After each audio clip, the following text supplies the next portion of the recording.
welcome back, ladies and gentlemen, to the We Are Already Free podcast. This is a live stream video podcast that then goes out in audio in all the wonderful places. And this episode is for you if you struggle at times with trying to express yourself authentically out there in the world. It can be really freaking hard to know how to show up in a way that is authentic, aligned, connected, and honest. And I mean, you maybe find yourself sometimes looking at those successful creators out there, those people who are making videos or songs or posting beautiful things online and thinking, you know, once I get to that place, then I'll be okay. Then I'll be my real self. But honestly, the truth is behind many of those sort of perfect online personas are people who are really struggling, who are going through their own battles, going through their own times of self-doubt and authenticity challenges. So the reality is that right now, countless sensitive, beautiful souls around the world are hiding their true gifts behind these carefully crafted masks, thinking that they're the only ones who are struggling. Meanwhile, those who've made it are often silently drowning in depression, in burnout, in disconnection from their authentic voice. So today we have the wonderful Ben Jam coming on with us to discuss his own journey from external success through collapse and using that as a doorway to creative freedom, to authenticity, to really finding his own voice, his own truth in the world. So listen on to discover how embracing your full story, including the messy parts, can become your greatest strength. Ben Brown, our guest today, built a YouTube empire, lost it all, and had the courage to face his deepest shadows. He is a filmmaker, artist, and content creator who's navigated a profound journey of self-discovery, marked by huge challenges and also transformative growth. So he's really here as part of his journey to embrace his authentic self and share that with us and support others in also embracing their authentic selves through creativity, through showing up fully, etc. So instead of choosing to rebuild this perfect image of himself that he had before, he's really been focusing on actually the harder and more authentic path, which is showing up as himself and turning his creativity into medicine for the soul.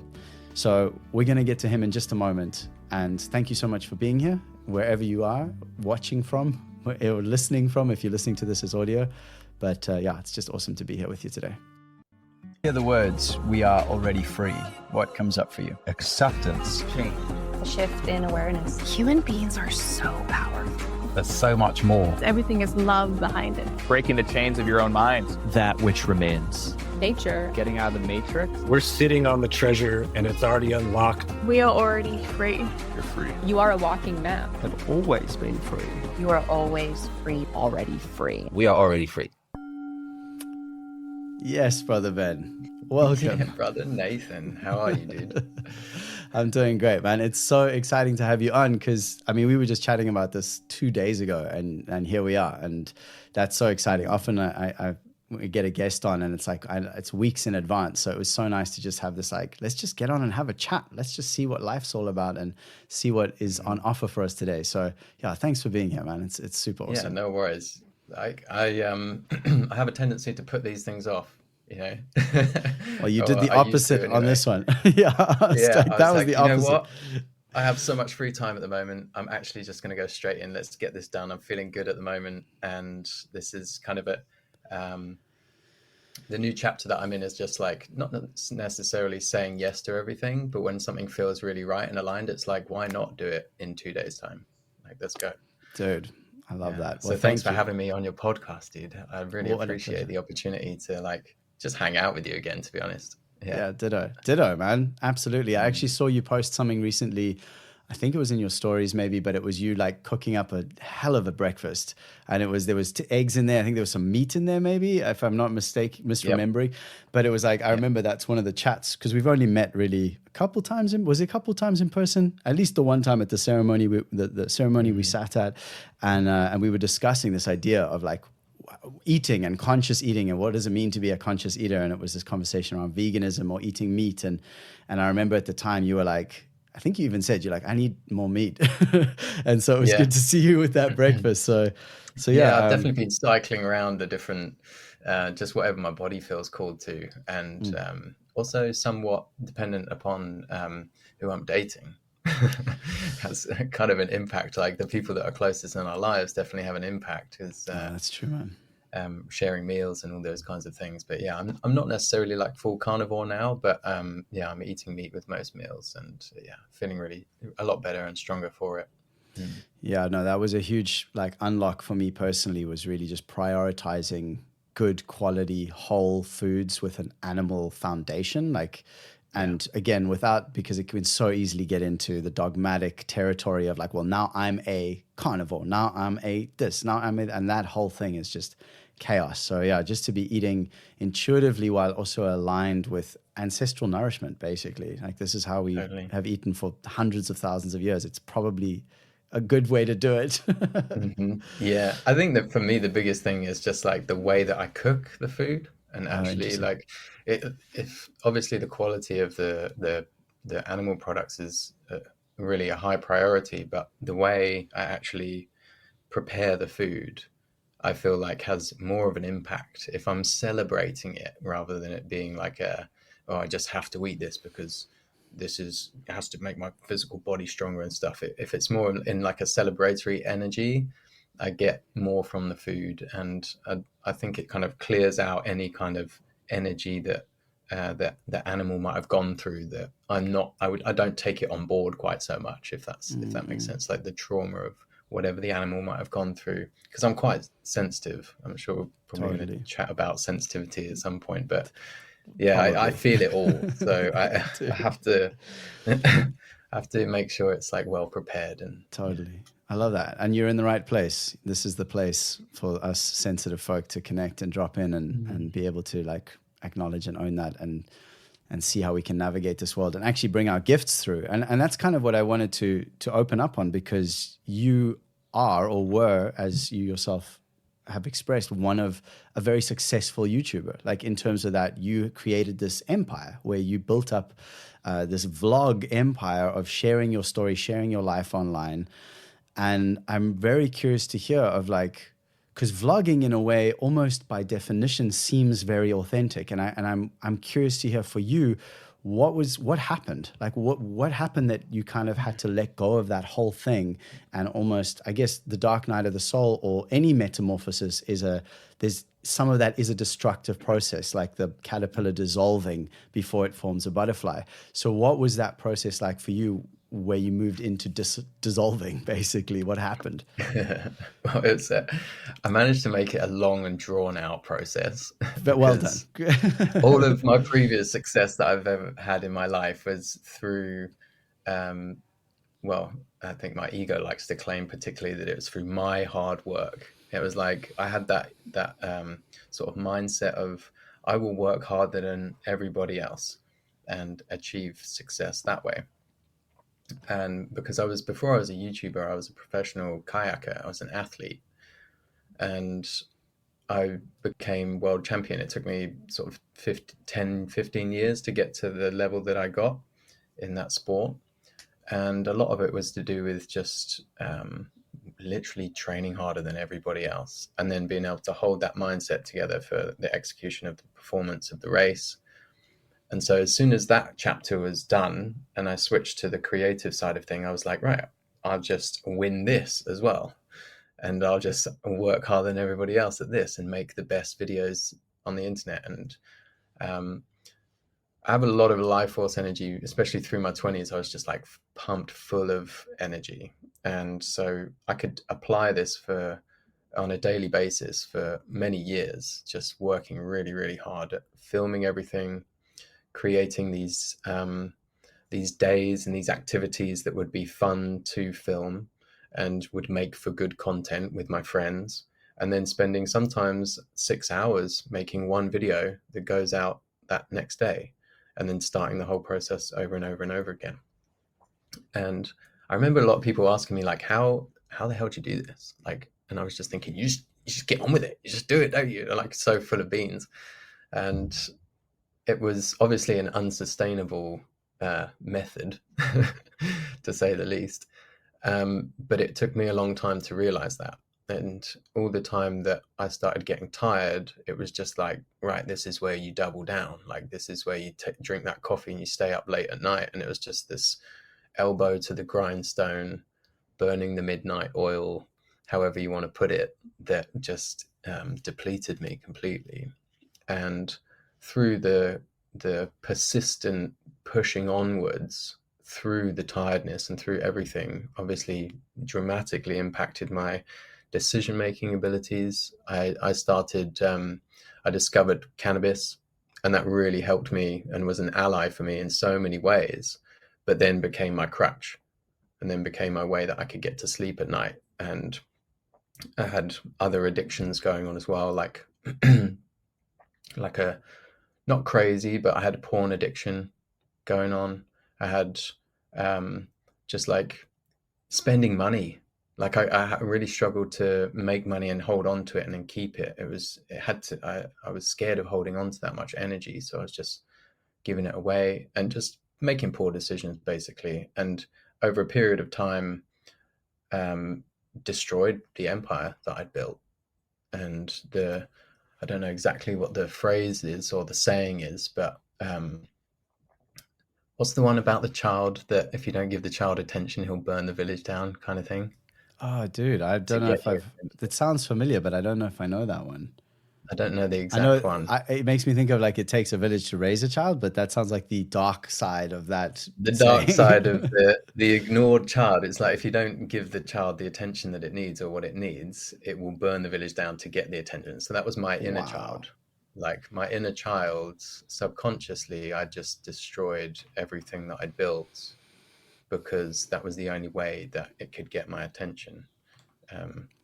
To start saying like, hey, you're killing yourself here, actually, and you're way off your path, and you're not living from your heart, and you're not actually being who you truly are. But of course, this took years to figure out since that inflection point, which happened to be a motorcycle accident.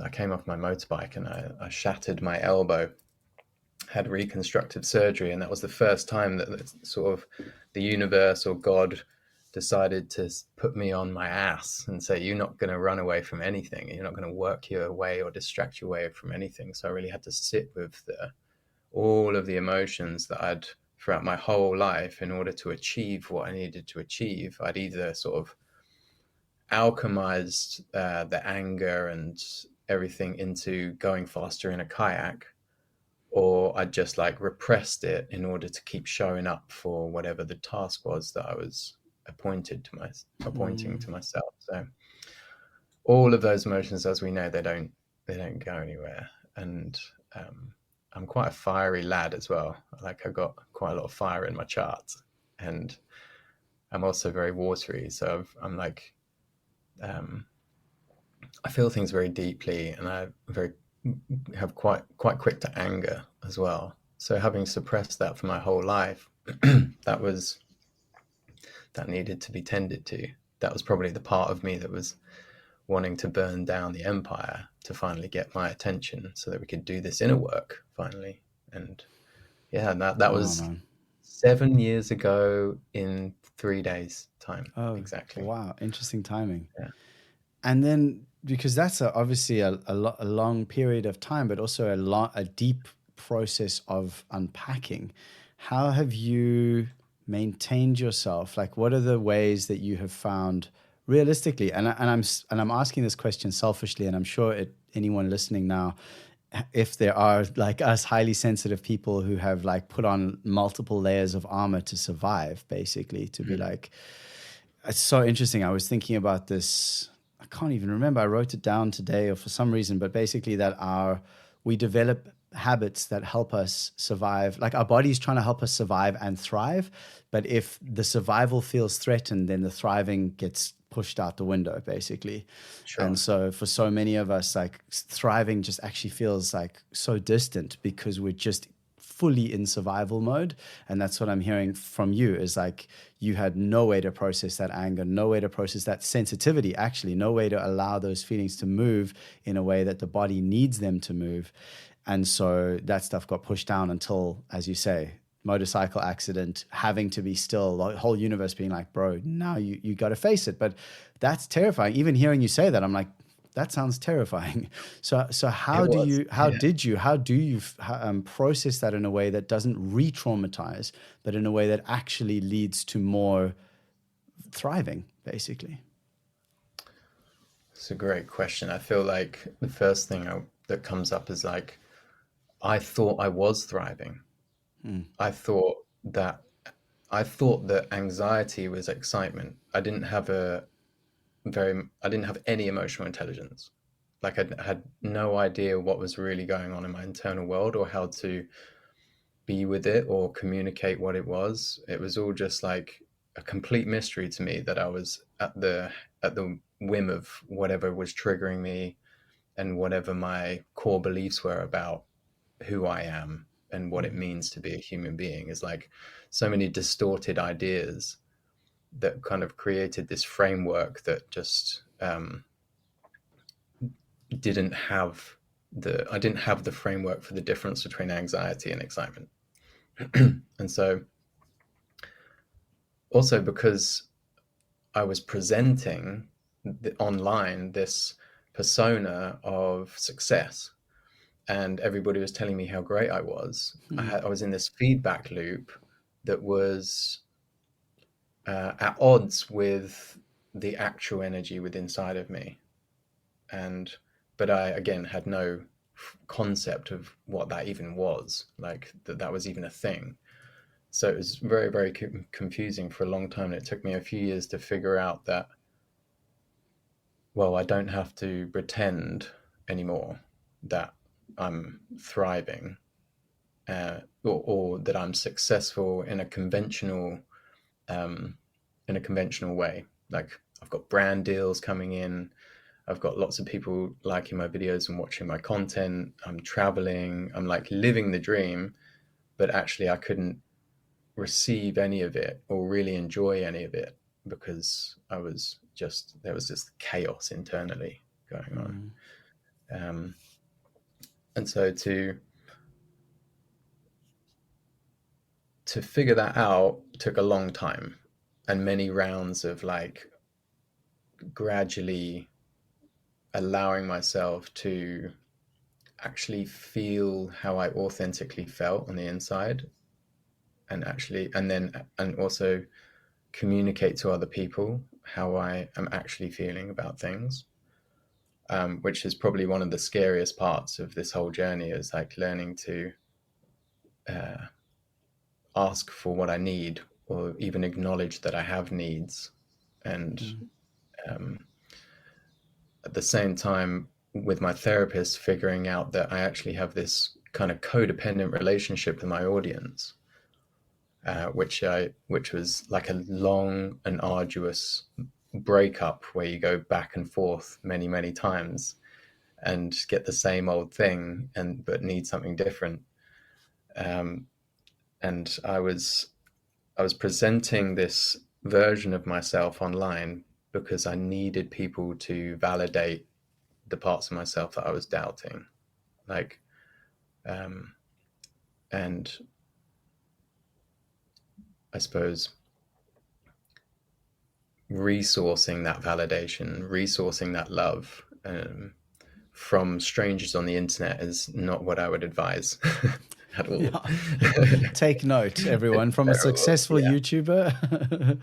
Well, it's one day, like I made a video one day where I was holding up my arm and I was like, it was all fucked and swollen, and I just realized, like, guys, I was like making this video, I was like, guys, I'm actually not happy. Like, I'm actually kind of sad. Like, I'm kind of depressed. And like, I just had a panic attack like yesterday, and I've never had one of those before. And I'm starting to understand that actually maybe I do have some mental health challenges. And the comments, which is where I went to get my validation and see, am I saying the right thing? Am I doing the right thing? I had many, many people supporting, saying, yeah, we kind of seen this coming for a while, but it's all good. Like, trying to give me advice and just send me lots of love. And then I just had hundreds of dudes telling me, like, you don't know what it means to be depressed, bro. You don't know what it means to be unhappy. I would give my right leg to be in your shoes. Like, don't tell me about that. Like, you have the best life ever.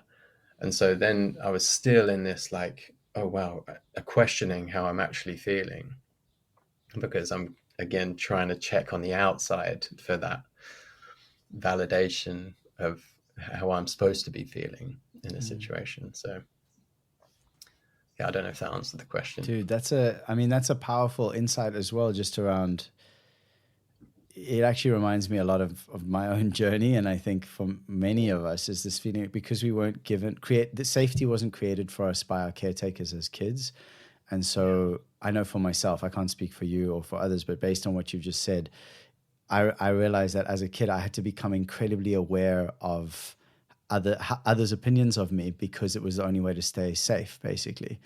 And so I think there's a number of things you've just said here that are very important. One is this idea of that if you have a life that is materially wealthy or comfortable, that means that you don't have a right to feel any kind of struggle. And that's been a huge one in my own life, of like, I'm a white, straight dude from a middle-class family, and by all like measurements of resources, I've got zero to complain about. And that's been a huge part of my journey, is to still own and be like, yes, and I have spent a lot of my life wanting to be out, like wanting to be the fuck gone out of this life. And that tells me something. Like that tells me that whatever the thing looks like on the outside has got zero to do with what the actual experience is.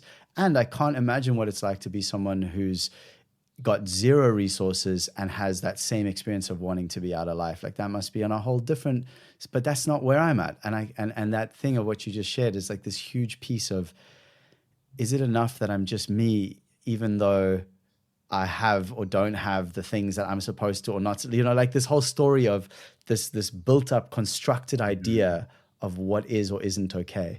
So that's the one part. And then the other part being just around the most important resource that all of us need is caretakers who give us a sense of safety in ourselves as kids, so that we aren't constantly looking. Like I can close doors more quietly probably than like anyone. Maybe it could match me, depending on what it was like for you. But I had to be so small and so quiet as a kid to avoid the fucking explosion that I learned. And again, that's the shadow side, but the light side is I'm incredibly empathetic. I'm incredibly sensitive. Like I can read so much into what people are navigating that it gives me like a superpower when I'm working with coaching clients. And that's fucking amazing. And I'm so grateful for that. So just reflecting with you, and like very grateful for your sharing, dude, because it's a big vulnerable sharing to have those realizations and to navigate what you're talking about.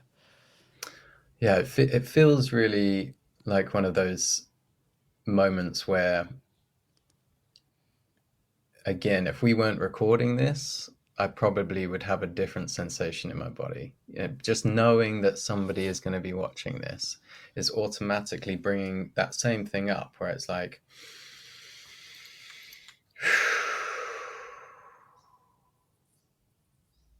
it's okay. Like however you are right now is okay.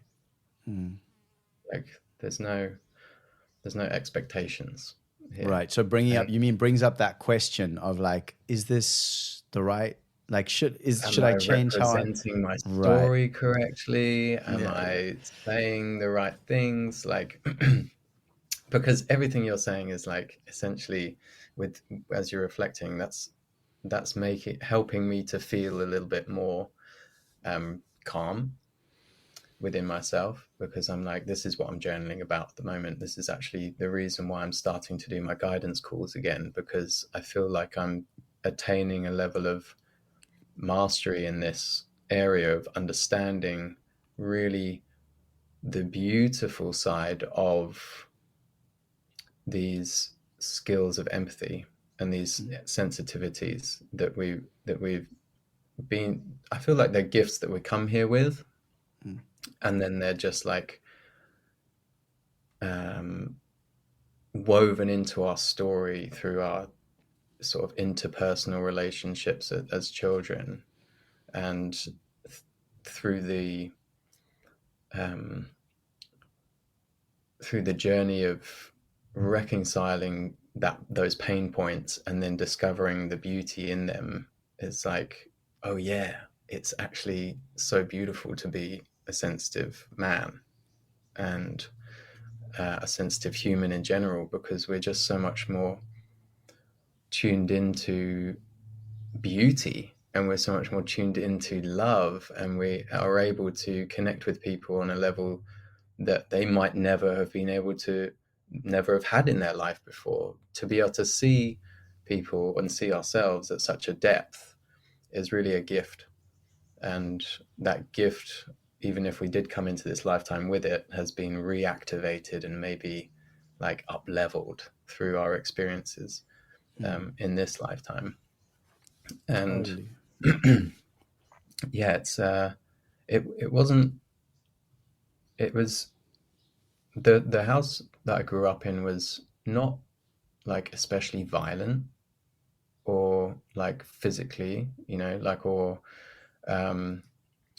it was, in some ways I might have preferred that. It was like kind of like silent, like I was guessing a lot. I was like having to try and figure things out.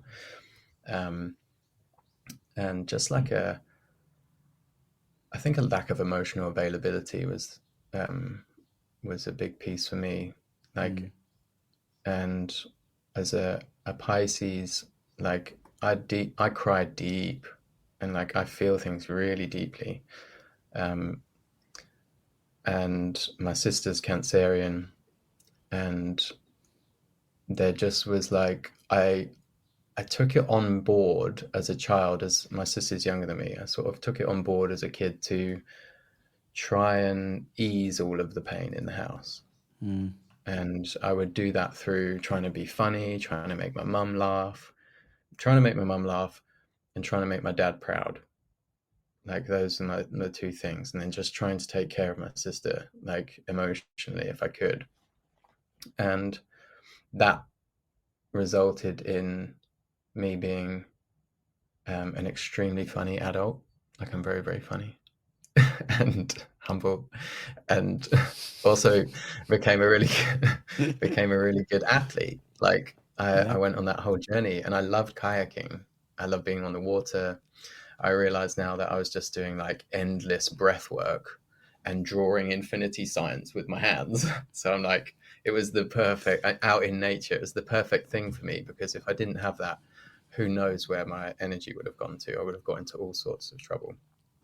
But the underlying driving factor was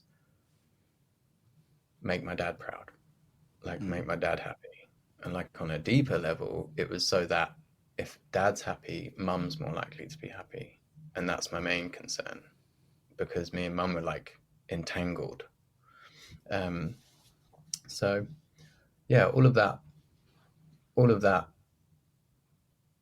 has helped me develop these skills of sensitivity, I suppose.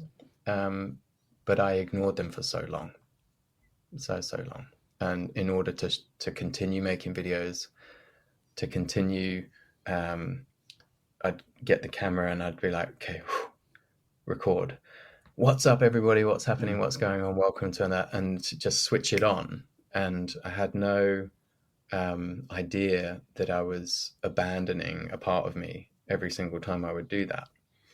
And I had no idea that was a part of me that needed to take space from other people and go on my own solo missions and just have some solo time. And I think all of the sort of spiritual awakening part through the motorcycle accident and everything only happened when I was 32. And so with the whole Saturn return starting at 29, I managed for 3 years to just ignore all of this invitation through this like anxiety. Yeah, that's why. And I was actually writing about this yesterday for a podcast and for a blog post. I was having this revelation of like, oh, the way I'm relating to my emotions, my inner feminine, is so different now. And it's only really been actually this last couple of years where I've managed to feel my feelings without it being like this big dam build up and then a burst through some drama that has happened. So that was the familiar cycle and pattern for me. It would be like build up, build up, build up, build up, can't hold it anymore. Big dam explosion, flooded, drama, everybody around me impacted. And now it's like,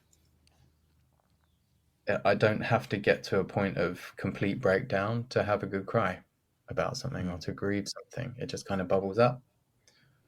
And I can tell when something's coming up, that something needs attention within me. And now all I do is just take the space and journal about it. And then within 5 or 10 minutes, there it is. I have a little 90 seconds worth of beautiful tears. And then my whole nervous system just relaxes again.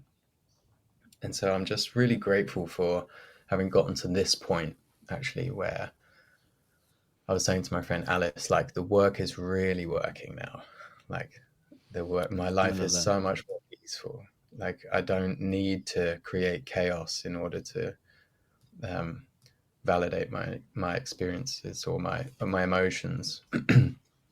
I can just go with the flow, and it's not like, if I'm saying I'm an emotional dude, I think a lot of people would think, but emotions, they get in the way of like rational and logical thinking and decision making. It's like, yeah, you don't make any decisions whilst you're feeling these big feelings. Like, but if you don't feel the big feelings, the dysregulation that I feel in my nervous system over time actually brings chaos in all sorts of other ways.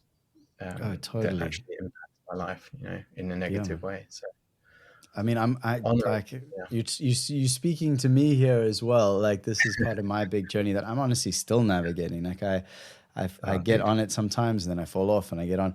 But right now, I'm in the midst of a somatic coaching certification with something called Body-Based Breakthrough, and it's just so beautiful because it's exactly what you're talking about. It's just creating space for the other senses, that not just senses, but the other ways of experiencing, to have their voice heard. So many of us, and I think the vast majority of our society is built around thinking. The idea of, I can think my way through my problems. I can think this into a solution. And that's great. That's one part of it. But there's 4 other parts. There's the emotion, there's the feeling, there's the sensation of actually what do you actually feel on or in your body. There's the behaviors, what are the ways your body really wants to move.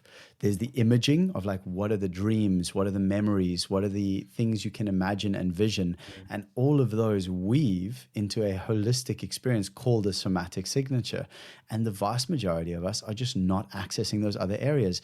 And it's weird because it's like learning another language. Like the first Body-Based Breakthrough session I did, when I went through on myself, I was like, this feels very uncomfortable because I'm trying to let something happen here that just feels, and he said it's the same as going to gym to get stronger. You just, if you haven't worked this muscle of allowing these other parts to come forward, and honestly, by the 3rd session, I was on the floor sobbing for like you said, that's what triggered the memory now. I was like, it wasn't long. It was like a minute.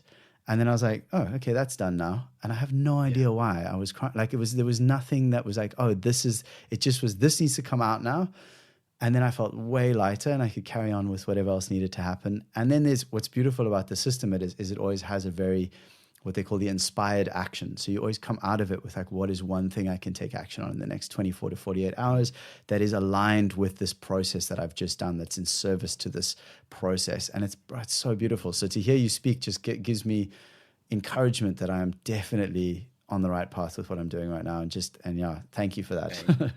Thank you. Yeah, same. Yeah, because it feels like one of those things where it was only in the last actual few days that I've really been finding my feet with it. And I feel like I've been saying that for years.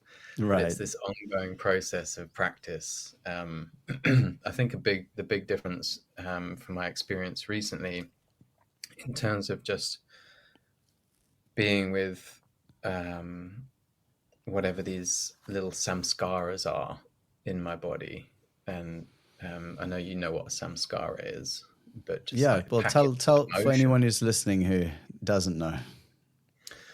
Well, my understanding is that they're these little packets of energy, and of emotions that might have come up at some point during childhood or even adulthood, doesn't matter.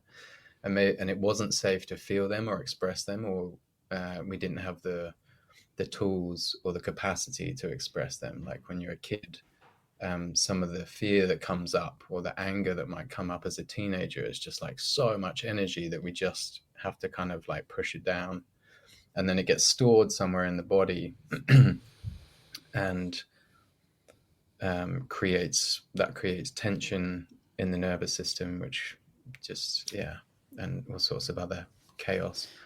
It's interesting because I'm the only way I know it from, and I don't know it very well because it was a long time ago, is I did the Vipassana 10-day meditation many years ago.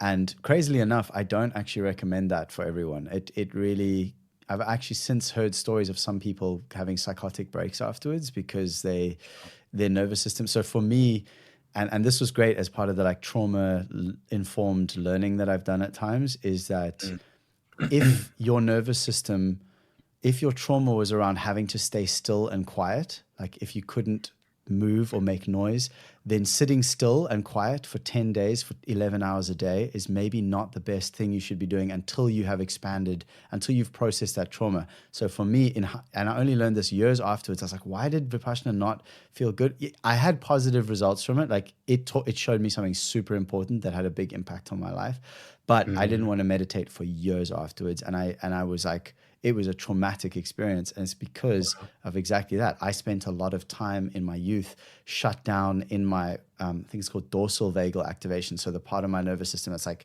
surrendered and given up. Like if a lion attacks you and you're done, you drop into that system. You just numb out and you're ready to go. You're ready to die, basically. And that's where depression lives as well. And so if we get stuck there. And so, yeah, for me, but in that Vipassana, I remember him talking about, I'm pretty sure, but this is not 2010, so a long time ago, but I think he talked about samskaras, and he said, in terms of like the infinite cycle of life, death, and rebirth, that if you have those, they like create energy basically, and if you die with unresolved or unreleased or unprocessed samskaras, those are the things that energize your being into the next body. And so if you can, once we do dissolve all of those, then we don't get reborn into the cycle of suffering, which I thought was interesting. And yeah, just reflecting on what you just shared there. That's super interesting. Yeah, it's not something that I'm necessarily an expert at, but it's something that I've had to, with all of these things, I've had to do a bit of research and understand, just so I have a bit of a framework for what my actual experience is. And yeah, makes sense. So the way I like to see it is that with this whole, everybody likes to talk about like we're expanding our consciousness and more light's coming down into the body, but I feel like, tell me if this resonates, but like as more consciousness comes down into the body, that's more light and more awareness. That's actually bringing light and awareness into these packets of energy in the body. And as like the body being like the feminine aspect of us that holds these packets of energy, as the consciousness comes down and meets love, those are the two energies. Excuse me. Sorry. Oh, good, mate. Frog in your throat's got a frog in its throat. What I'm trying to say is that's the alchemy. Yes. That's how the alchemy happens. Yeah. Yeah. In the blend of that light coming into the pain. And it's interesting because when you say that, it makes me think of shadow, basically. Like the shadow needs the light and the light needs the shadow, and the two kind of have to intermingle. And I think you've actually talked about shadow work as a part of what's helped you to integrate those rejected parts of yourself at times. And I'm really curious to hear just a little bit about that for you, if there's anything you would want to share there around shadow and bringing light into shadow and what that means for you. Let me see if I can actually use my voice. Yeah, the shadow work, I think I was first introduced to shadow work through doing some Sacred Sons work, men's work with Sacred Sons. It's like a brotherhood. Yeah, it was like total news to me that there was even a part of my mind that I wasn't aware of. That there was a subconscious, shadowy realm, that these parts of us that were not loved or kind of rejected, they get pushed down. And so just as an example that I think a lot of people might be able to resonate with is like my silliness, like as a child in a serious world, in a serious household where things were very serious. And being silly, if that's rejected enough times, then subconsciously I'm thinking, I would develop this belief that like that part of me is not welcome, that part of me is not useful, or that part of me is not like lovable, I guess. Right. And without wanting to get too heady about it, it's just like, no silliness. So then we push the silliness down each time it wants to come up, even though silliness is like actually very wise. Like it's the not taking things so seriously is actually like the wisdom of children, isn't it? They don't get caught up in quite so much of this matrix nonsense. So reconnecting with my silliness through doing a bit of shadow work. And so it's not just all about like, what are the, of course in there is like anger was also rejected, sadness and grief and frustration. These things, these experiences got pushed down, not just as children, but we have that confirmed through adulthood as well, where especially as dudes, it's kind of hard to find sometimes people that you can be your most authentic expression around, and not just the parts that are easy to be around, but like the anger, like, and the rage even, and sadness. So this is like doing some work with sacred sons in the brotherhood, just to be in the presence of men who have been doing this work was healing in itself in a lot of ways, because it was like a relief that I didn't know how to bring words to at the time. But what I was feeling was this sense of like, oh, fuck, here are men that I can trust, because I can just be any expression of myself. And they're just like, yeah, cool. That's welcome here. All of you is welcome here. And that was like my introduction to shadow work in that sense. And for years I'm like, I feel like I've gotten to a real tipping point over this last 2 months actually, where now I'm genuinely way more curious and excited for shadow work, or discovering these parts of myself and liberating these parts of myself, than I have been previously. It's almost like I would enjoy the sensation of the liberation and then be like, and that's kind of done now, you know, like, yeah, sweet. Not realizing that there's like actually many rounds of it, and there's always something to uncover.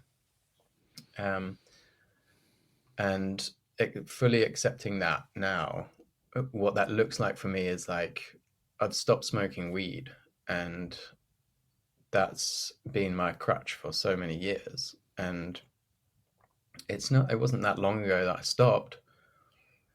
But it was long ago enough now that like I'm reaching new levels of sensitivity through bringing more of my consciousness again into my physical body, and more of that light deeper into the shadows, which is bringing up these little samskaras to be loved, because they can come up now, because I also now have the resources internally to hold them and process them. And say as a teenager, I was angry at a teacher at school who was treating me unfairly, or there was some kind of injustice, and it was actually better for me to not express that anger at the time. That goes down as like a little packet of energy stays there, and then when I go back in there as an adult, I have the resources to actually, and the capacity to actually feel that emotion again and go back into that moment. And I'm learning to there's like a balance between like bringing enough story in to really make it real again, but not making it so much about the story that you don't just fully surrender into the actual feeling itself. So yeah, at shadow work, I feel like I'm like level 2 out of 10 at it, you know, like I'm really learning the power of it and the beauty of it, and how all of these little sayings around how the treasure that you seek is in the cave that you fear to enter, and all of these beautiful metaphors and mythology actually is really helping me to understand like the nuance and the depth of the psyche, the individual and collective psyche, and that all of these new frameworks for knowing myself is really helping me to go deeper in. And Yeah, it makes sense. It makes total sense. And I'm curious, just kind of, I'm looking at time, realizing, wow, we've been chatting a while. It's time flies when you're having fun. So yeah, I guess for me is kind of like anyone listening to this right now might be going, okay, so like seeing aspects of themselves in this, of this aspect of, I know that I'm not showing up as my fullest authentic self. And part of that is connected to some of these old patterns. And also realizing that there's a challenge to that. It's like, how do I make that change then?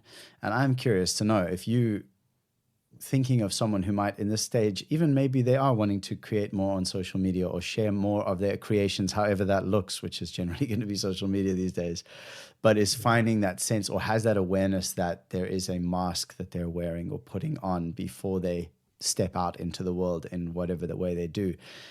Do you have any sense of like, and I know it's hard, you can't really speak for anyone else, but like what might be something that someone could do that's like a little step, doesn't have to be a huge leap, but a step towards that authentic creation, towards that authentic expression, if just for someone listening?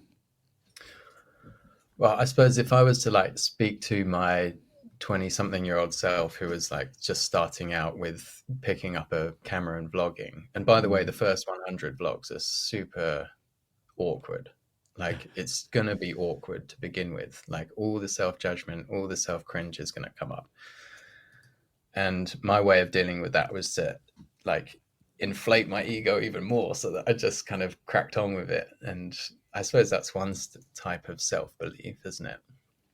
To believe in yourself. But I would say to myself or anybody starting, like whoever you are right now, that is who you are right now. That is authentic.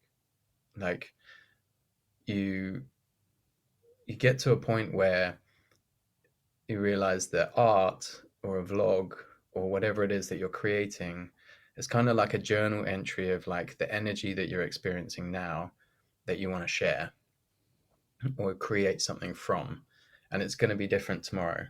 It's going to be different next week. And it's definitely going to be different in a year.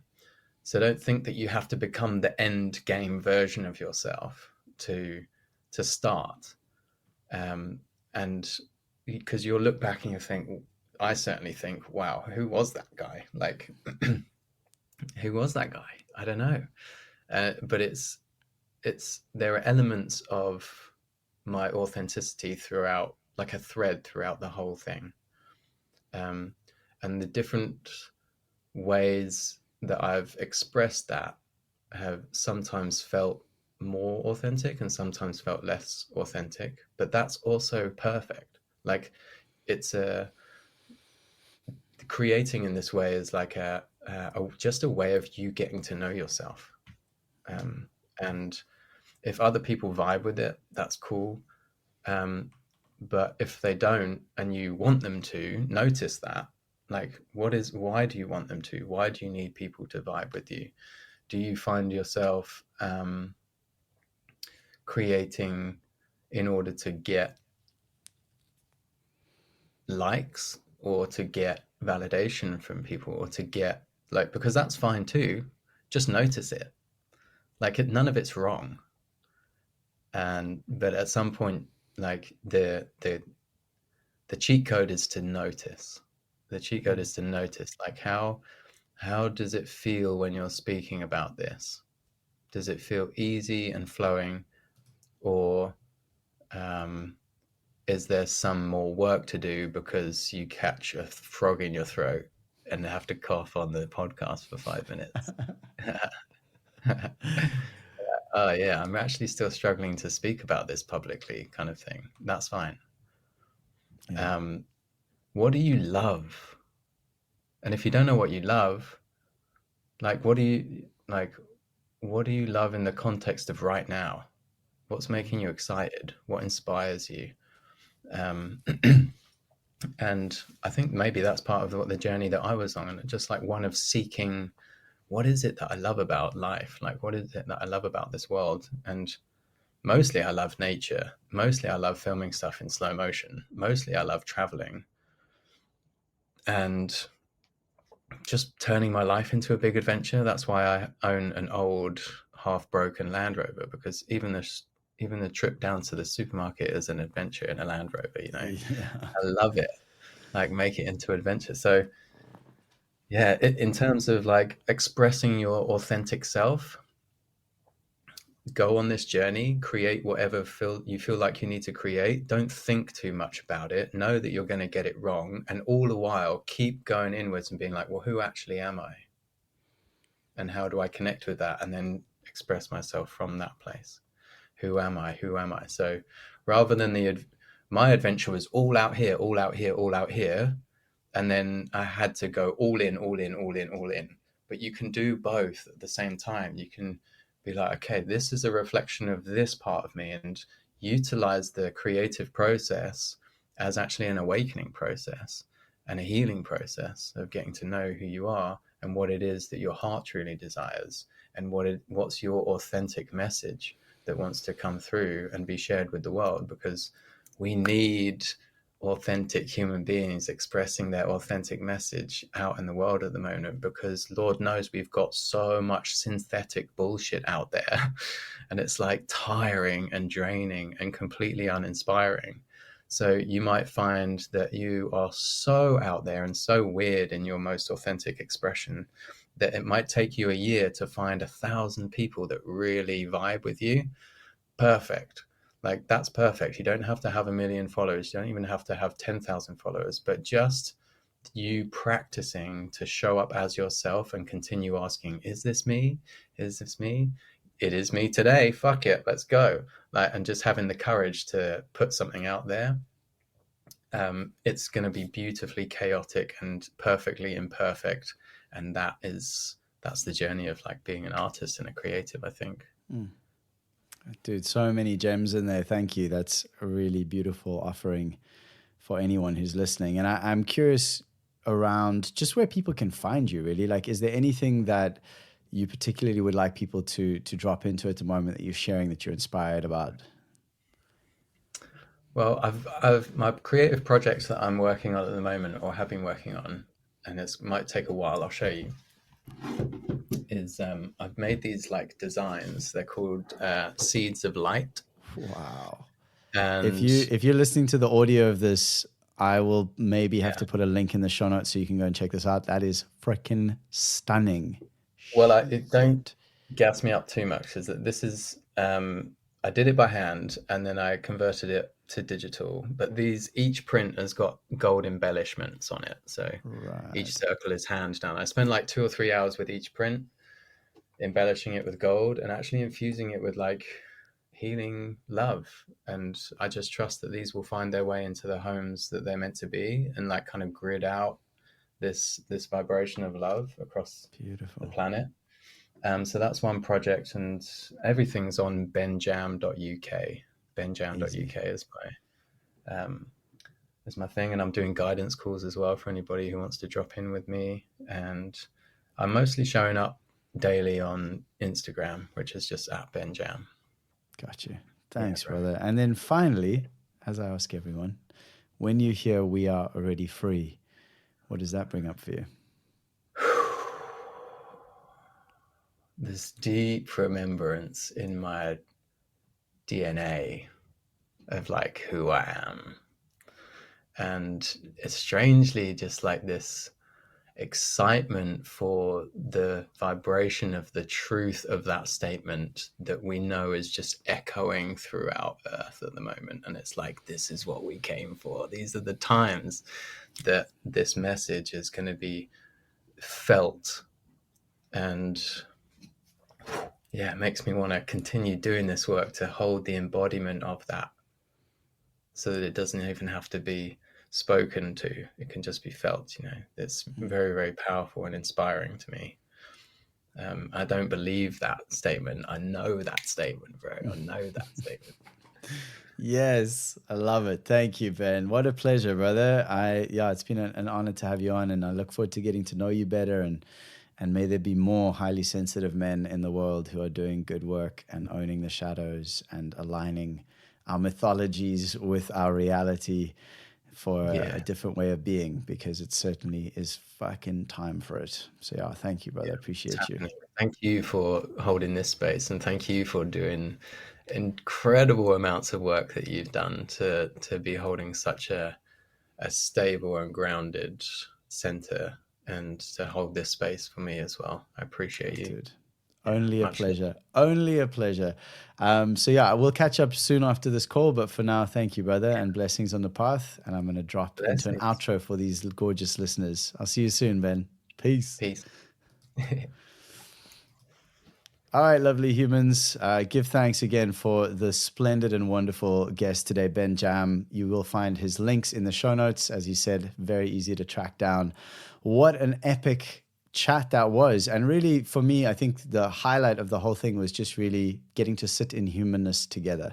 And how often, or how rare is it today, that we get to just sit with each other and just be in our realness. As Ben pointed out, having a coughing fit halfway through is like, that's life sometimes, man.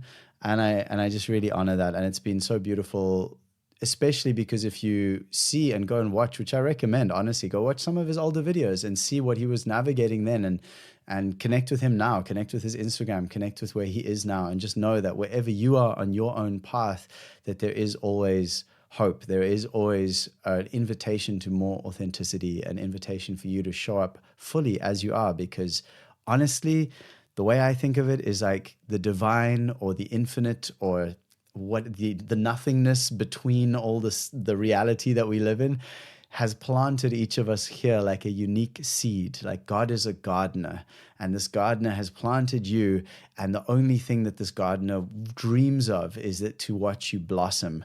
And sometimes to blossom, we have to grow through rocks, around rocks, and through droughts, and through challenging times and big storms.